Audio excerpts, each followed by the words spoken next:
Ces tessons d'amphore et de dahlia sont estampillés de timbres nous renseignant sur le nom des artisans qui les ont façonnés.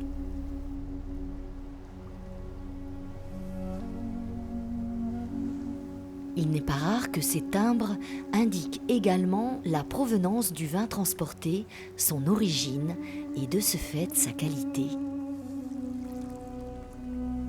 Depuis l'Antiquité, classer un vin reste une question centrale et porte des enjeux majeurs. Aujourd'hui, la Corse est découpée en 9 appellations d'origine protégée. Une identification géographique protégée, nommée Île de Beauté, couvre tout le territoire. AOP et IGP ont des réglementations précises. Les vins qui ne les respectent pas basculent en vin de France.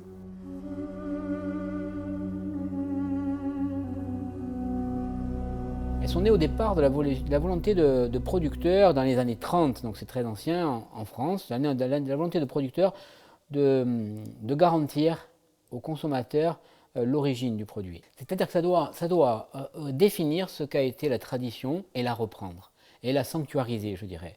Voilà.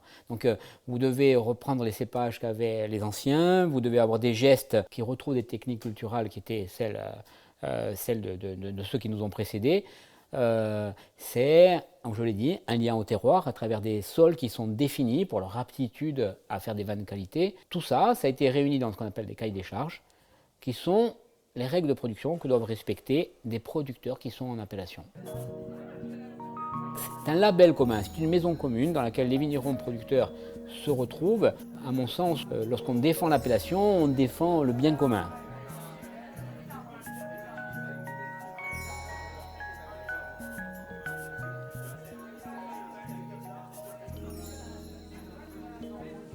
Il y a eu une mutation agricole durant le XXe siècle qui a fait qu'on est passé d'une production viticole domestique avec des petites vignes de proximité dans les villages pour la consommation de la maison à une viticulture plus moderne, à une échelle plus large.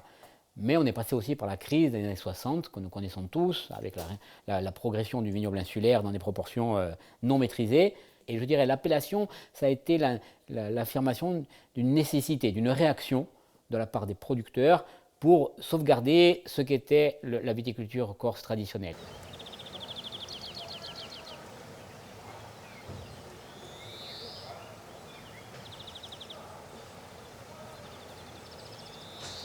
Les années 70 et 80, ça a été vraiment des années de rodage. Pour avoir connu, moi, la fin des années 80, le début des années 90, on progressait. Chaque année, le vin de Corse montait une marche et vendait mieux ses produits. Depuis les années 2000, et encore plus depuis les années 2010, on sent bien qu'on est sur une vague qui est porteuse. Que représente l'outil AOP dans ce succès? Moi, je pense que ça fait partie des éléments qui comptent dans ce succès.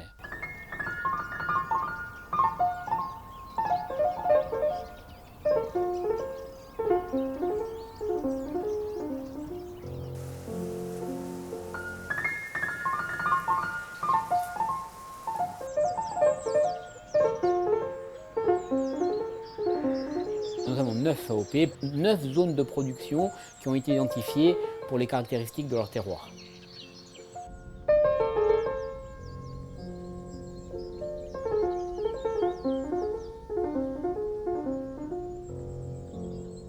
Il est clair qu'aujourd'hui, déguster un pur chacarel issu de la région d'Ajaccio ou un pur nielouche qui vient de Patrimoine, c'est deux univers viticoles très différents, avec un socle commun qui est des données climatiques qui se ressemblent beaucoup, mais néanmoins des grandes différences, notamment sur le sous-sol, sur la nature du sous-sol, sur les usages culturaux, sur les cépages, et après bien sûr sur la signature des vignerons, ce que les hommes vont faire pour souligner leur typicité.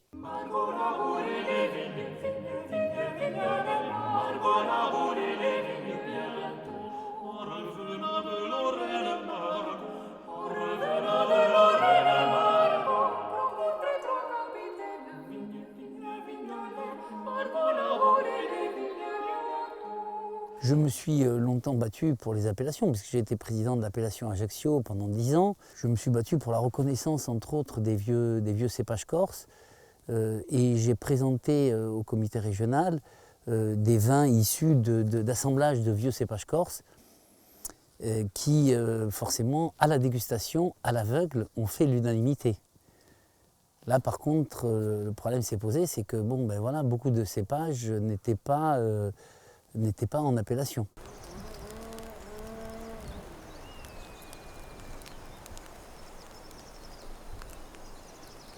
Au comité national, on a dit, oui, bien sûr, on va accepter ces vieux cépages en appellation, mais comme ils ne sont pas représentatifs des appellations, on les accepte à hauteur de 10% pour 3 cépages en blanc et 10% pour 3 cépages en rouge. Ce qui fait que, en fait, pour moi, ça ne voulait rien dire. Enfin, je ne comprenais pas. Donc j'ai dit, écoutez, pour moi, ça me satisfait pas. Pour moi, les appellations, si c'est comme ça que vous voyez les choses, j'ai plus rien à y faire.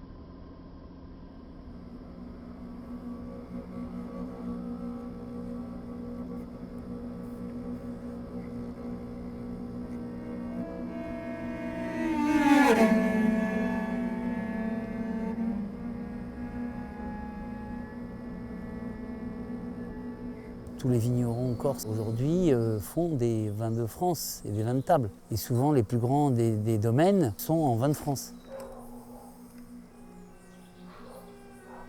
Quand on est hors appellation, en fait, on n'est plus protégé.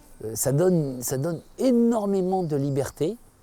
Après, à vous de savoir naviguer dans cet espace de liberté qui est fabuleux en même temps.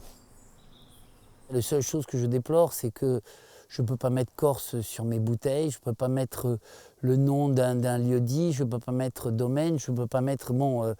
mais bon, je fais ce que je veux, c'est-à-dire qu'au niveau des plantations, du greffage, du surgreffage, de tout ce que j'entreprends, j'ai aucune contrainte, hormis le consommateur final qui dira oui, c'est bon ou c'est pas bon.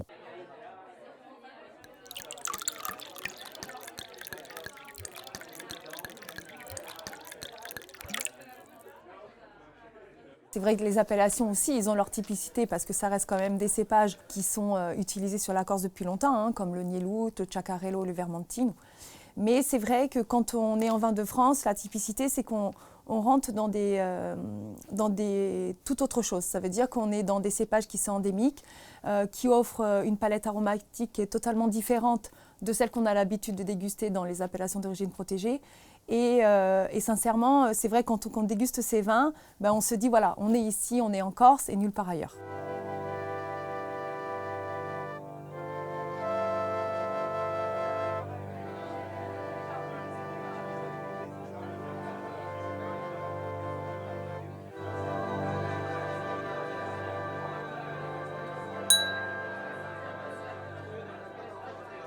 Le client demande de plus en plus de conseils parce qu'on l'a perdu.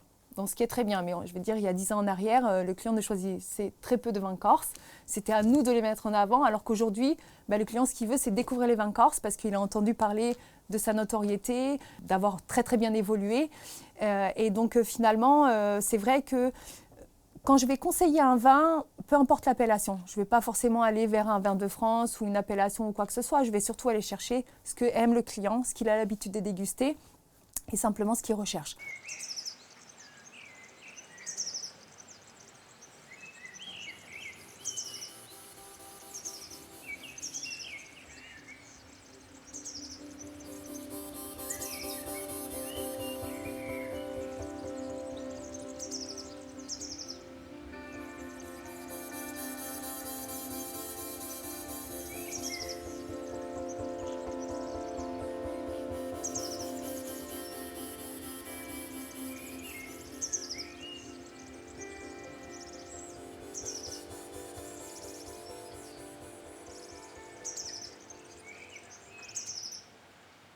Je replante moi aussi ces vieux cépages et je les produis hors appellation.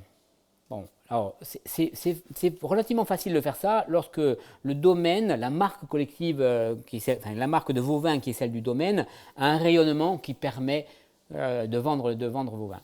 C'est plus compliqué lorsque vous êtes émergent, lorsque vous êtes nouveau producteur. À mon sens, l'analyse qui est personnelle, c'est que les appellations d'origine doivent embarquer ces biocépages, c'est une évidence, on va tous les cultiver de plus en plus, doivent embarquer ces biocépages parce que sinon l'AOP sera affaiblie. Or l'AOP, à mon sens, je l'ai déjà dit, c'est une marque collective, c'est un patrimoine commun, c'est une casquette qui nous sert à faire rayonner nos vins, à les rendre lisibles par les consommateurs. Et donc l'AOP doit absolument prendre à son bord les nouveaux biocépages.